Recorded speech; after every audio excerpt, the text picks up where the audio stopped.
একজন ভয়ঙ্কর সাইকো কিলার যে শুধুমাত্র যুবতী মেয়েদের কিডন্যাপ করে আর তাদের উপর নৃশংসভাবে অত্যাচার চালায়। আর যখন মেয়েগুলো অত্যাচারের জন্য ভয়ঙ্কর চিৎকার করতে থাকে, তখন সেই সাইকো কিলার এই চিৎকার শুনে নিজের মধ্যে শান্তি অনুভব করে। অবশেষে তাদেরকে মেরে ফেলে তাদের চোখ উপড়ে নেয়। এখানেই শেষ নয়, হাত পা কেটে নগ্ন অবস্থায় শহরের এদিকে ওদিকে ফেলে দিয়ে যেত। কিন্তু সেই সাইকো কিলার এতগুলো মার্ডার করার পরও পুলিশের ধরাছোঁয়ার বাইরে। আসলে কথা বলছিলাম এই কিছুদিন আগেই মুক্তি পাওয়া সিনেমা ইরাইভান নিয়ে, যার মানে হলো গড। সব থেকে আশ্চর্যের বিষয় হলো, যখনই আপনি ভাববেন মুভিটা এখানেই শেষ, কিন্তু সেখান থেকেই আর এক নতুন রহস্যের উদ্ঘাটন হতে থাকে। আজকের কাহিনীটা পুরোটাই ভয়ঙ্কর সাসপেন্স থ্রিলারে ভরা। তাই আর দেরি না করে সোজাসুজি মুভির মূল কাহিনীতে চলে আসা যাক। তবে এইরকমই আরও ভালো ভালো মুভি দেখার জন্য অবশ্যই চ্যানেলটা সাবস্ক্রাইব করে রাখবেন। কাহিনীর শুরুতেই আমরা এসিপি অর্জুনকে দেখতে পাই, যে সৎ আর খুব সাহসী একজন পুলিশ অফিসার। সে কোনো কিছুতেই ভয় পায় না। যেখানে সে ভয়ঙ্কর ক্রিমিনালের খোঁজ পেত, তার গল্প সেখানেই গুটিয়ে দিত এনকাউন্টার করে। ক্রিমিনালদের কোর্টে চালান করা অথবা জেলে ভরা তার ডিকশনারিতেই ছিল না। সে মনে করে যদি কোনো ক্রিমিনালের জন্য কারোর প্রাণ যায়, তাহলে তাকে সঠিক বিচার পাইয়ে দিতে সে জানোয়ারের রূপ ধারণ করে নেবে। এরকম ভাবনার জন্য তার পুলিশ ডিপার্টমেন্ট তাকে সাইকো বা রাউডি হিসাবেও অনেকে ডাকত। তবে অর্জুনের এরকম কার্যকলাপের জন্য সে অনেকবার ওয়ার্নিং পেয়েছে। তাকে এটাও বলা হয়েছে যে ভবিষ্যতে যদি ওয়ারেন্ট ছাড়া কাউকে এনকাউন্টার করে, তাহলে তাকে ডিউটি থেকে সাসপেন্ড পর্যন্ত করা হতে পারে। তবুও অর্জুনের কোনো কিছুতেই কিছু যায় আসে না। অর্জুনের বেস্ট ফ্রেন্ড অ্যান্ড্রিউ তার সাথে সবসময় থাকত। অ্যান্ড্রিউ অর্জুনকে অনেক বোঝায় যে শুধুমাত্র ডিউটি পালন করতে গিয়ে তার এরকম আচরণ তাদের প্রাণ পর্যন্ত কেড়ে নিতে পারে। অ্যান্ড্রিউ বলে, আমার কিছু হয়ে গেলে আমার পরিবারকে কে দেখবে? এরপর আমরা অ্যান্ড্রিউ ওয়াইফ জ্যাসমিনকে দেখতে পাই। জ্যাসমিন প্রেগনেন্ট, তাই হঠাৎ তার লিভার পেন শুরু হলে তাকে হসপিটালে নিয়ে যাওয়া হয়, যেখানে জ্যাসমিন একটা ফুটফুটে কন্যা সন্তানের জন্ম দেয়, যার নাম রাখা হয় সোফি। অ্যান্ড্রিউর এক বোনও আছে, যার নাম হলো প্রিয়া। প্রিয়া অর্জুনকে মনে মনে অনেক পছন্দ করে। অন্যদিকে অর্জুনও প্রিয়াকে অনেক পছন্দ করে, কিন্তু অর্জুন নিজের ডিউটির জন্য প্রিয়াকে সবসময় দূরে সরিয়ে রাখে। যাই হোক, এভাবে কিছু বছর কেটে যায়। অ্যান্ড্রিউর মেয়ে সোফি এখন অনেকটা বড় হয়ে গেছে। অন্যদিকে দেখা যায় এক বৃষ্টির রাতে একটা মেয়ে নিজের গাড়িতে এসে বসে। তখনই একজন লোক ছাতা নিয়ে মেয়েটার গাড়ির জানলায় নক করে। মেয়েটা জানলা খোলার পরই সিন শিফট হয়ে দেখা যায় সেই লোকটা ওই মেয়েটাকে অর্ধনগ্ন অবস্থায় খাটের সাথে বেঁধে মারছে। ব্যথায় কাতরে মেয়েটা ভয়ঙ্কর চিৎকার করতে থাকে। সেই খুনি মেয়েটার চিৎকার শুনে যেন কি তৃপ্তি অনুভব করছে। এভাবে অনেক অত্যাচার চালানোর পর মেয়েটাকে একটা বাথটাবে নিয়ে আসে। তারপর সে কিছু ধারালো অস্ত্র বার করে এবং মেয়েটার শরীর টুকরো টুকরো করে কাটতে থাকে আর চোখ দুটো উপড়ে নেয়। অন্যদিকে অ্যান্ড্রিউর পরিবার সহ অর্জুন কোথাও ঘুরতে এসেছে। আসলে প্রিয়া তার দাদাকে তার আর অর্জুনের সম্পর্ক নিয়ে কথা বলতে চায়, কিন্তু অর্জুন আর অ্যান্ড্রিউ দুজনে একটা কেসের বিষয়ে অনেক টেনশনে রয়েছে। তবুও প্রিয়া যখন অ্যান্ড্রিউকে তার আর অর্জুনের ব্যাপারে বলে, তখন অ্যান্ড্রিউ অনেক রেগে যায়। সে বলে, যার নিজের জীবনের পরোয়া নেই সে অন্য কাউকে কিভাবে আগলে রাখবে। অ্যান্ড্রিউর ধমকে প্রিয়া রেগে সেখান থেকে চলে যায়। আসলে অর্জুনও প্রিয়াকে বিয়ে করতে চায় না, তাই অ্যান্ড্রিউ অর্জুনকে বলে, তুমি নিজে গিয়ে প্রিয়াকে বোঝাও, আমি বোঝালে সে বুঝবে না। দুদিন পরে সমুদ্রের ধারে পুলিশ একটা লাশ উদ্ধার করে। নগ্ন অবস্থায় মেয়েটির ডেড বডি সেখানে ফেলে রাখা হয়েছিল। এখানে মেয়েটির নাম জানা যায় শিল্পা, যে গত দুদিন আগেই নিখোঁজ হয়েছিল, আর আজকে তার লাশ পাওয়া গেছে। এরপরই দেখা যায় শহরে এক এক করে এইরকম একই প্যাটার্নের মার্ডার হচ্ছে। প্রত্যেকটা মেয়ে যুবতী ছিল, আর প্রত্যেকটা মেয়ের বডি উলঙ্গ অবস্থাতেই পুলিশ উদ্ধার করছে। প্রত্যেকটা বডি থেকে চোখ উপড়ে নেওয়া হয়েছে, এমনকি কিছু অঙ্গ কেটে নেওয়া হয়েছে। তবে সবথেকে আশ্চর্যের ব্যাপার হলো, সেই সাইকো কিলার প্রত্যেকটা খুনের পর বডির পাশে একটা করে লেটার রেখে যেত, আর যেখানে সে ওপেন পুলিশদের চ্যালেঞ্জ করে, সেই চিঠিতে নিজের নাম লেখে স্মাইলি কিলার। এরকমভাবে একের পর এক মেয়ে খুন হয়ে যাচ্ছে, কিন্তু পুলিশ কোনোভাবেই কিলারকে ধরতে পারছে না। কেস সলভ করতে না পারায় মিডিয়া পুলিশদের দোষারোপ করছে। এই কেসটা সলভ করার জন্য উপর থেকে পুলিশের উপর প্রেসার আসতে থাকে। তাই পুলিশ কমিশনার এই কেস সলভ করার জন্য দুজন পুলিশ অফিসারকে ডাকে। তারা ছিল অ্যান্ড্রিউ আর অর্জুন। কমিশনার তাদের বলে, আমাদের কাছে মেয়েগুলোর ফটো আর ডেড বডি ছাড়া তেমন কোনো প্রমাণ নেই।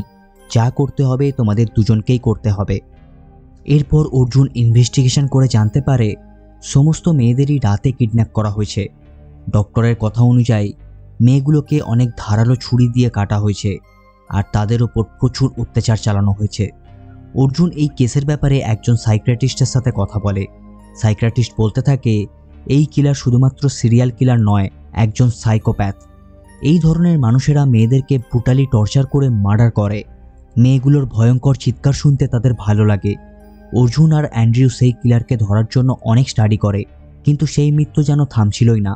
গত 6 মাসে 7টা খুন হয়েছে। এরপর অর্জুন একটা প্রেস মিটিং ডাকে এলাকায় পুলিশ টহল বাড়িয়ে দেওয়ার জন্য বলে। সিসিটিভিগুলো যেন ঠিকভাবে কাজ করে সেটাও যেন চেক করা হয়। কিন্তু সেই সাইকো তার কাজ করে যাচ্ছে। একটার পর একটা মার্ডার হতে চলেছে। অন্যদিকে পুলিশ যখনই কোনো মেয়ের মিসিং কমপ্লেন পায় তারা ইমিডিয়েট মেয়েটাকে খুঁজতে থাকে, কিন্তু যতক্ষণে তারা মেয়েটার লোকেশন খুঁজে সেখানে গিয়ে পৌঁছায় ততক্ষণে অনেক দেরি হয়ে যায়। সেই সাইকো মেয়েদের মেরে তার আগেই সেখান থেকে পালিয়ে যায়। অর্জুন আর অ্যান্ড্রিউ কিছুতেই তাদের এই কেসের কোনো কিনারা করতে পারছে না। মার্ডারের সংখ্যা 10 থেকে 11 জন, তবুও কিলারকে পুলিশ ধরতে পারছে না। সারা শহরের মানুষজন রাস্তায় নেমে পড়েছে। সেই সাইকো কিলারকে ধরার জন্য মানুষজন আন্দোলন শুরু করে দিয়েছে। তবে কিছুদিন পরই দেখা যায় পুলিশকে কেউ একজন একটা লোকেশন শেয়ার করেছে, তাই অ্যান্ড্রিউ ফোর্স নিয়ে সেই লোকেশনে যেতে থাকে। অ্যান্ড্রিউ অর্জুনকে একটা ভয়েস মেসেজের মাধ্যমে ইনফর্ম করে আর সাথে সাথে অর্জুনও সেই লোকেশনের উদ্দেশ্যে বেরিয়ে পড়ে। অন্যদিকে দেখা যায় একটা পুরনো ফ্যাক্টরিতে ওই সাইকো কিলার একটা মেয়েকে ধরে এনেছে।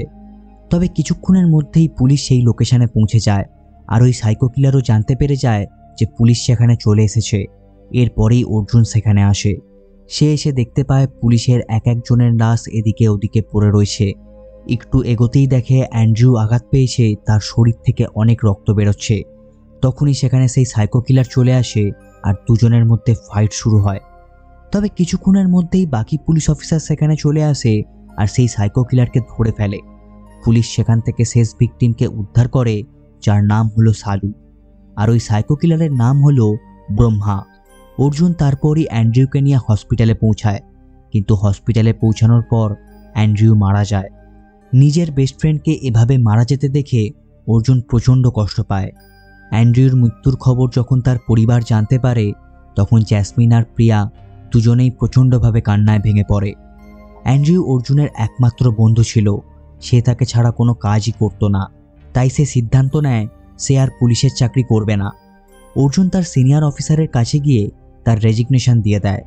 চাকরি ছাড়ার পর অর্জুন প্রিয়া আর জ্যাসমিনের সাথে অ্যান্ড্রিউর বাড়িতেই থেকে যায় তাদের খেয়াল রাখার জন্য। এই রকমই কিছুদিন কেটে যায়। হঠাৎ একদিন অর্জুন প্রিয়াকে বলে, চলো আমরা একটা কফি শপ ওপেন করি। এটা শুনে প্রিয়া অনেক খুশি হয়ে যায় আর দুজনে মিলে একটা কফি শপ ওপেন করে। অর্জুন, জ্যাসমিন, প্রিয়া আর অ্যান্ড্রিউর মেয়ে সোফি সবাই একসাথে খুব ভালোভাবেই দিন কাটাচ্ছিল। এরপর আমরা একটা হসপিটালের সিন দেখতে পাই যেখানে ব্রহ্মার চেক আপ করা হচ্ছিল। এখানে আমরা সেই সাইকিয়াট্রিস্টকে দেখতে পাই যার সাথে অর্জুন কথা বলেছিল। এই ডাক্তার ব্রহ্মার চেক আপ করছিল। সে তার ব্রেন স্ক্যান করে দেখতে চাইছিল একজন সাইকোপ্যাথ কিলারের ব্রেনে কি আছে। সেই ডক্টর ব্রহ্মাকে বলে, তুমি 12 জন মেয়েকে খুন করেছো। ব্রহ্মা বলে, 12 জন? আমি জানি না, আমার তো শুধু মেয়েদের চিৎকার শুনতে ভালো লাগে, তাদের চিৎকারে আমি শান্তি অনুভব করি। এরপরে আরও কিছু প্রশ্ন করলে ব্রহ্মা তার উত্তর দেয় না। এরপর ডাক্তার পুলিশ অফিসার মানিকে বলে, আজ সন্ধ্যায় ব্রহ্মাকে নিয়ে যেতে পারবেন, আমি সব টেস্ট করিয়ে নিয়েছি। তখনই সেখানে সেই ডক্টরের সাথে থাকা এক মহিলা এসে ডক্টরকে জানায় যে ব্রহ্মা তার সাথে একাকী কথা বলতে চায়। অন্যদিকে অর্জুনের জন্মদিনের পার্টিতে প্রিয়া আবারও অর্জুনকে প্রপোজ করে, কিন্তু অর্জুন আবারও সেই না করে দেয়। সেখানে অর্জুনের কাজিন দিব্যাও এসেছিল। এদিকে অফিসার অর্জুনের জন্মদিনে এসে বসে বসে ড্রিঙ্ক করছিল। অর্জুন তার সাথে দেখা করতে আসার পরই মানির কাছে একটা ফোন আসে আর জানা যায় ব্রহ্মা হসপিটাল থেকে পালিয়ে গেছে। পুলিশ হসপিটালের পার্কিং লটে একটা গাড়ির ডিগি থেকে ডক্টরের লাশ উদ্ধার করে। খুব নৃশংসভাবে খুন করা হয়েছে তাকে। তাছাড়া মিডিয়া জানতে পারে যে ওই ডক্টরের মেয়ে গত 2 দিন ধরে নিখোঁজ। পরের দিন রাতে প্রিয়া বাড়ির সামনে একটা চিঠি পায়। প্রিয়া চিঠিটা অর্জুনকে দেয়। সেই চিঠিটা পড়ে অর্জুন প্রচণ্ডভাবে ঘাবড়ে যায়, কারণ ওই চিঠিটা ব্রহ্মা লিখেছিল। সে লিখেছিল, তাড়াতাড়ি আমার সাথে এসে দেখা করো, নইলে তোমার পুরো পরিবারকে শেষ করে ফেলবো। অর্জুন ইমিডিয়েটলি বাড়ির আশেপাশে খুঁজতে শুরু করে। অর্জুন বলে এই চিঠিটা ব্রহ্মা লিখেছে আর সেই আশেপাশেই হবে। কিন্তু প্রিয়া অর্জুনকে শান্ত করে একটা অনুষ্ঠানে চলে আসে। সেই অনুষ্ঠানেই অর্জুনের সাথে দিব্যার দেখা হয়। দিব্যার বাবা একজন রিটায়ার্ড পুলিশ অফিসার, সেখানে অফিসার চার্লিও ছিল। সে এই কেসের ব্যাপারে কথা বলতে অর্জুনকে সাথে নিয়ে চলে যায়। টিভি নিউজে দেখা যায় আবার যুবতী মেয়েদের মৃত্যুর মিছিল শুরু হয়ে গেছে। বর্তমানে নিখোঁজ মেয়েটার নাম হলো শ্বেতা, আর শ্বেতাই হলো ওই সাইকিয়াট্রিস্ট ডক্টরের মেয়ে। সেই ডক্টরকে সে আগেই মেরে ফেলেছে, আর তার মেয়েকেও খুব নৃশংসভাবে খুন করেছে এই ব্রহ্মা। নিউজে এটাও জানা যায় যে এই কেসের দায়িত্ব এখন ইন্সপেক্টর মানি এবং ফ্র্যাঙ্ককে দেওয়া হয়েছে। শহরের ডিজিপি ইন্টারভিউতে বলে শহরের যুবতী মেয়েরা যেন রাতের বেলা সাবধানে বাড়ি থেকে বের হয়, দরকার না পড়লে বাড়িতেই থাকো। কিন্তু একদিন রাতে দেখা যায় একটা মেয়ে তার গাড়ি করে বাড়ি ফিরছিল। তখনই ব্রহ্মা পিছন থেকে গাড়ি নিয়ে ইচ্ছা করে মেয়েটাকে ধাক্কা মারে, আর সেই মেয়েটাকেও কিডন্যাপ করে নেয়। পরের দিন নিউজে দেখা যায় আবার একজন যুবতী মেয়ে নিখোঁজ। এরপর পুলিশ আরও তৎপর হয়ে ওঠে ব্রহ্মাকে খোঁজার জন্য। কিন্তু কারো কাছে ব্রহ্মা কোথায় আছে সেই বিষয়ে কোনো ধারণাই ছিল না। ডিজিপি তার সমস্ত অফিসারদের অর্ডার দেয় যে আগামী 24 ঘন্টার মধ্যে ব্রহ্মাকে ধরতেই হবে। কিন্তু হঠাৎই তখন অফিসার মানির হার্ট অ্যাটাক আসে, আর সাথে সাথে তাকে হসপিটালে নিয়ে যাওয়া হয়। অফিসার মানি ডিজিপিকে বলে, আমি আমার চাকরি জীবনে এরকম ভয়ঙ্কর শয়তান দেখিনি। সে জেল থেকে পালানোর পর মেয়েদের উপর অত্যাচার তো চালাচ্ছে, সাথে তার পরিবারকেও শেষ করে দিচ্ছে। মানি আরও বলে, আমার এক বন্ধুর মেয়েকে ব্রহ্মা মেরে ফেলেছে। পরে মেয়েকে কিভাবে মেরেছে তার একটা ভিডিও করে তার মাকে পাঠায়। যখন তার মা সেই ভিডিওটা পায়, আর সেই ভিডিওতে দেখা যায় খুবই নৃশংসভাবে ব্রহ্মা মেয়েটাকে কেটে ফেলে। আর এই ভিডিওটা দেখার পর তার মা সহ্য করতে না পেরে নিজের গায়ে আগুন লাগিয়ে আত্মহত্যা করে নেয়। আর তার এই কেস আমি সলভ করতে পারবো না, কারণ আমারও দুটো মেয়ে রয়েছে, আর আমার মেয়েদের সাথে যদি এরকম কিছু ঘটনা ঘটে আমি বেঁচে থাকতেও মরে যাব। এরপর দেখা যায় দিব্যার বাবা অর্জুনকে ফোন করে বলে যে দিব্যার ডান্স ক্লাসের জন্য গেছিল, কিন্তু এখনও ফেরেনি। অর্জুন তাড়াতাড়ি সেখানে পৌঁছায়। অর্জুন দিব্যার বাবাকে বলে, আমি দেখছি ব্যাপারটা, দিব্যার কিচ্ছু হবে না। তারপর সেখানে থাকা তদন্তকালীন পুলিশ অফিসারের সাথে কথা বলতে থাকে। সে বলে দিব্যার ডান্স ক্লাস থেকে বাইরে তো বেরিয়েছিল, কিন্তু তারপর সেখান থেকে কোথায় গেছে জানি না, কিন্তু তার ফোন পাওয়া গেছে। অর্জুন দিব্যার ফোনটা নিজের কাছে রেখে নেয়, আর সেই এরিয়ায় সিসিটিভি ফুটেজের কথা জিজ্ঞাসা করে, কিন্তু সেখানেও কোনো ক্লু পাওয়া যায়নি। অর্জুন সেখানে থাকা সোসাইটির লোকজনদেরকে জিজ্ঞাসা করে এখানে কোনো আজব ধরনের লোককে তারা দেখেছে কিনা।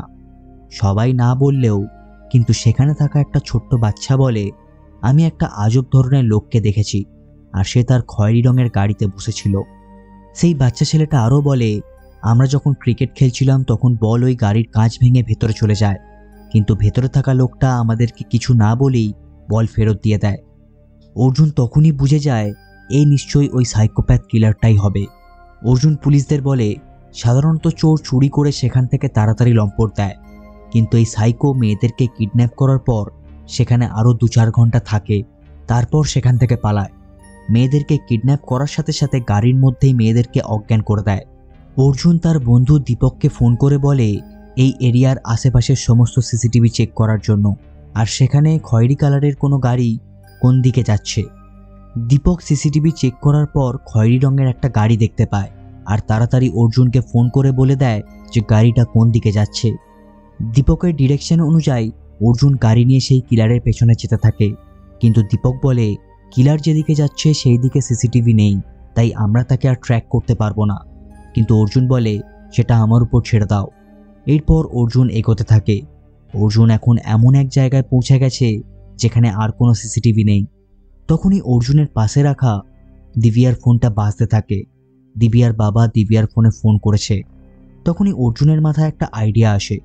অর্জুন দীপককে ফোন করে বলে দিব্যার হাতে একটা স্মার্ট ওয়াচ আছে, আমরা কি সেটার মাধ্যমে কোনোভাবে ট্র্যাক করতে পারি? দীপক তার অ্যাসিস্ট্যান্টকে ডাকে।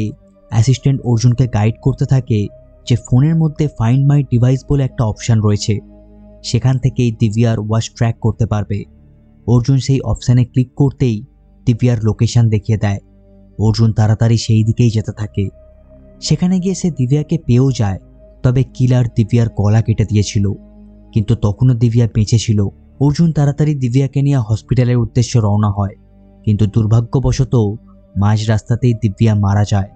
এটা দেখে অর্জুন প্রচণ্ডভাবে ভেঙে পড়ে। অর্জুন দিব্যাকে নিজের বোনের মতো ভালোবাসত। দিব্যার পরিবার যখন দিব্যার ব্যাপারে জানতে পারে, তার মা বাবা মেয়ের শোকে প্রচণ্ডভাবে কান্নাকাটি করতে থাকে। এরপর আমরা ডিজিপিকে দেখতে পাই, যার সাথে দেখা করতে অর্জুন আর ফ্র্যাঙ্ক এসেছে। ফ্র্যাঙ্ক ডিজিপিকে বলে অর্জুন শুধু শুধু সোসাইটির লোকদের সাথে কথা বলছিল, আর তাই এখন সোসাইটির লোক বারবার কমপ্লেন করছে। ডিজিপি অর্জুনের থেকে এই কেসের ব্যাপারে জিজ্ঞাসা করে। ব্রহ্মা একজন সাইকোপ্যাথ, আজ পর্যন্ত যত মেয়েকে কিডন্যাপ করেছে তাদের কাউকে ছাড়েনি। তখন ফ্র্যাঙ্ক বলে 1 বছর আগে ব্রহ্মা সালু নামের একজনকে কিডন্যাপ করেছিল, কিন্তু সে এখন পলাতক। অর্জুন তখন বলে হতে পারে শালুকে মারার জন্যই ব্রহ্মা হাসপাতাল থেকে পালিয়েছিল, কারণ আজ পর্যন্ত সমস্ত কিডন্যাপ করা মেয়েদেরকে সে মেরে ফেলেছে। একমাত্র শালু তার হাত থেকে পালিয়ে বেঁচেছিল, তাই হয়তো ব্রহ্মা শালুকে খুঁজছে। এরপর ফ্র্যাঙ্ক গণেশ নামের এক ব্যক্তির সাথে দেখা করতে চায়, আর গণেশেরই গার্লফ্রেন্ড ছিল সেই শালু, যে শালুকে ব্রহ্মা কিডন্যাপ করে নিয়েছিল। গণেশ বলে শালু খুবই খারাপ একটা মেয়ে, যার যৌন চাহিদা ছিল মারাত্মক। সে যে কোনো পুরুষের সাথে শুতে রাজি হয়ে যায়। গণেশ আরও বলে 1 বছর আগে শালুর সাথে আমার ঝগড়া হয়ে যায়, আর তারপর সে বাড়ি ছেড়ে চলে যায়। এরপরই ব্রহ্মা শালুকে কিডন্যাপ করে নেয়, আর আমি পুলিশকে ব্রহ্মার লোকেশনের ব্যাপারে বলি। এটা সেই সময় যখন অ্যান্ড্রিউ ব্রহ্মাকে ধরতে সেখানে যায়, আর সেখানে হাতাহাতির ফলে তার মৃত্যু হয়। ব্রহ্মা শালুকে জোরে জোরে চিৎকার করতে বলে, কিন্তু থার্কি শালু ব্রহ্মার সাথে ইন্টিমেট হতে থাকে, আর এই সব ঘটনা গণেশ দেখতে পায়। পরে নিউজে দেখা যায় শালু কিডন্যাপ হয়ে গেছে।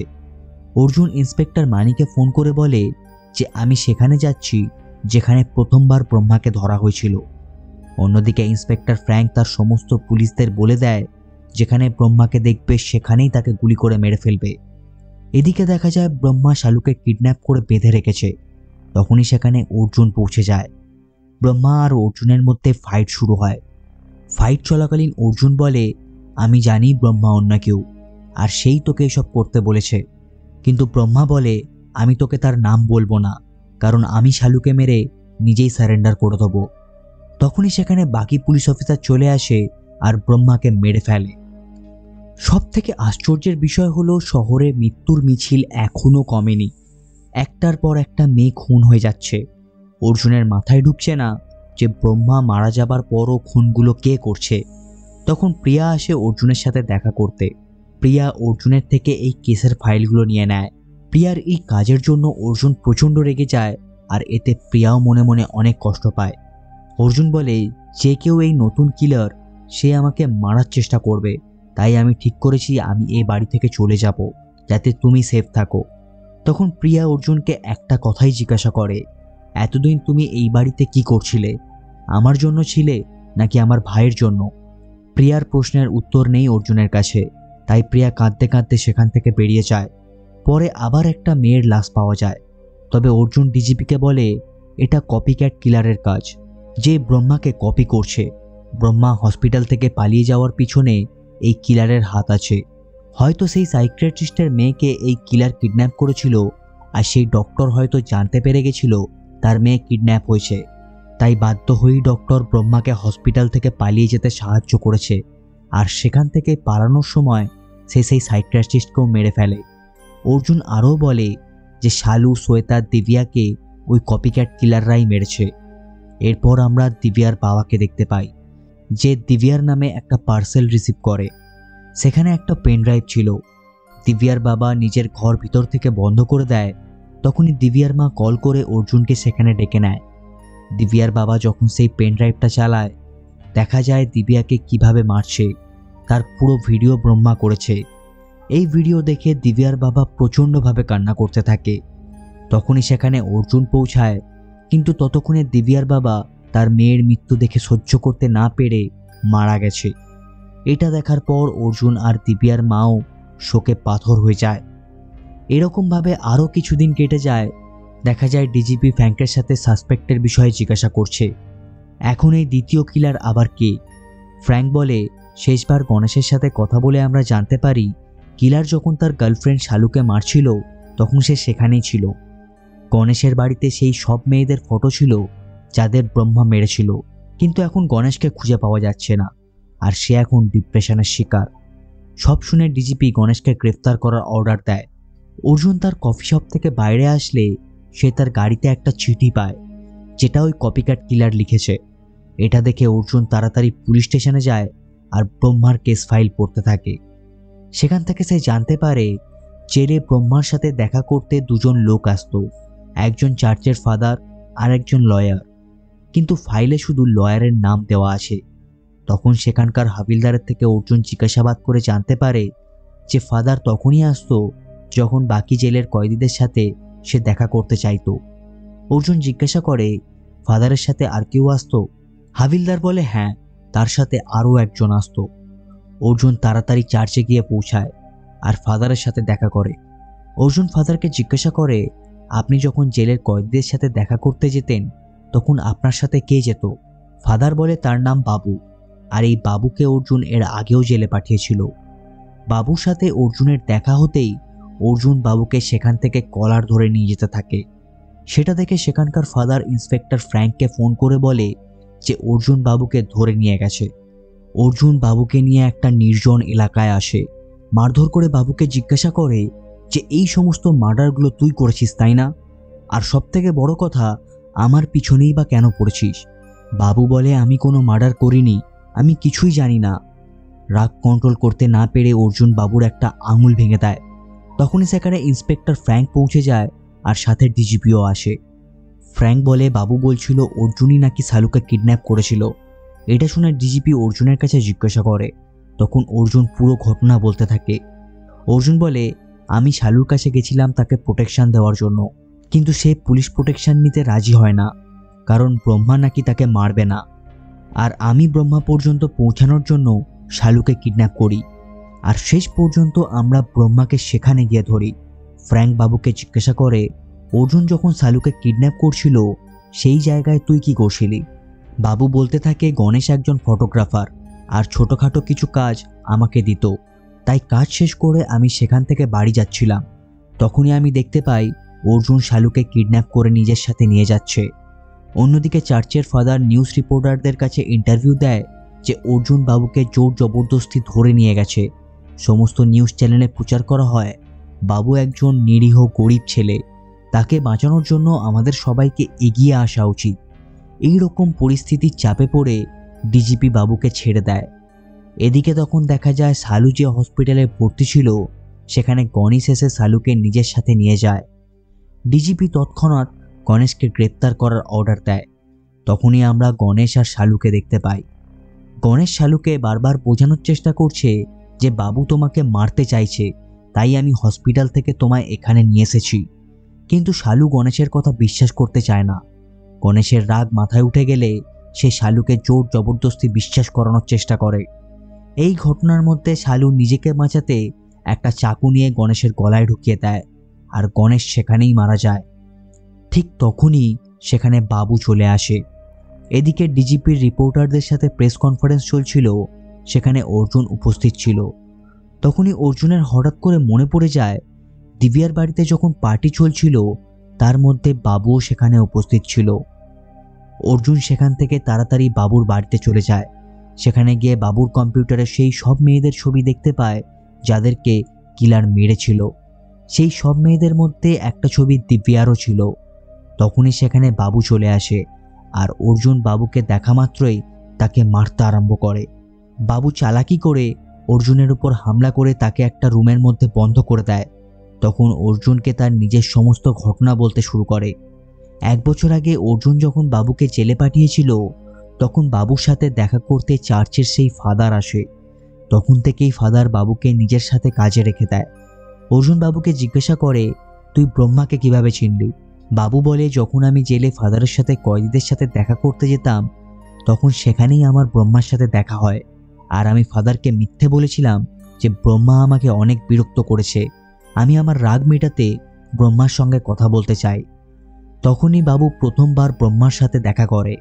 1 বছর আগে যখন তুমি একটা মেয়ের প্রাণ নিচ্ছিলে তখন আমি সেখানেই ছিলাম। পুলিশ আসার ভয়ে তুমি সেখান থেকে পালিয়ে গেলে, তোমার বদলে পুলিশ আমাকে গ্রেফতার করে। কিন্তু আমি কখনো তোমার নাম নিইনি। ব্রহ্মা বাবুকে বলে, তোমায় অর্জুন জেলে পাঠিয়েছিল তো, এখনো তাকে মারোনি কেন? বাবু বলে, আমি কাউকে মারতে পারি না, কারণ আমি অনেক ভয় পাই। ব্রহ্মা বলে, এই জেলে অনেক মশা, মশাগুলো একটু মেরে দাও তো। তখন বাবু একটা মসকিউটো র্যাকেট নিয়ে সব মশাগুলোকে মারতে থাকে।